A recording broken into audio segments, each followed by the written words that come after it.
O Centro de Capacitação Física do Exército foi escolhido pelo Comitê Olímpico do Brasil como o centro de treinamento de alta performance do time Brasil para os Jogos Olímpicos Rio 2016. Com isso, o CCFEX abre suas portas para receber 9 delegações brasileiras.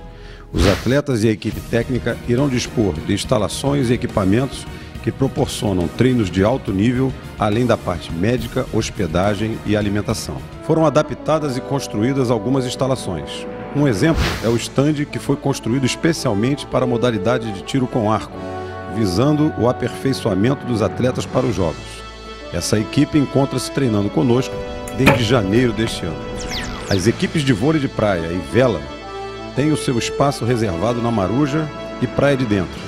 Nessas áreas, as equipes já realizaram alguns treinamentos e ficarão próximas aos locais de competição dos Jogos Rio 2016. Estruturas internas também foram preparadas para receber os atletas brasileiros, como o ginásio Leite de Castro, que já foi utilizado pela equipe de voleibol masculino e tênis de mesa.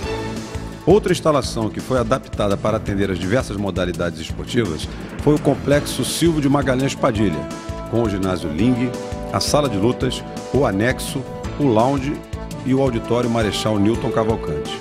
O local será utilizado por diversas modalidades, como handebol masculino e feminino, boxe, lutas associadas e o taekwondo.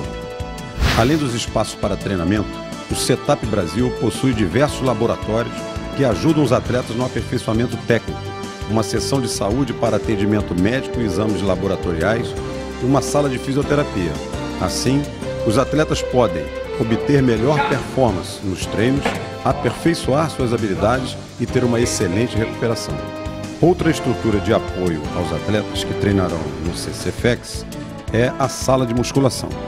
O espaço possui 2 andares que contam com aparelhos modernos e variados para todo tipo de treinamento. Fora do apoio esportivo, a entrega de uniformes está sendo uma importante operação realizada pelo COB, pois todas as equipes olímpicas passarão pelo setup para receber seus uniformes e kits dos patrocinadores.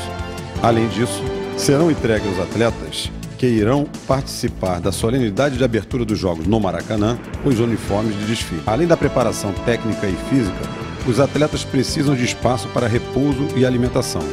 Com esse fim, fazem parte das instalações do Setup Brasil quartos para hospedagem e um refeitório devidamente adaptado às necessidades dos atletas e da equipe técnica. É o Exército Brasileiro apoiando o esporte nacional, ajudando o Brasil a ser campeão.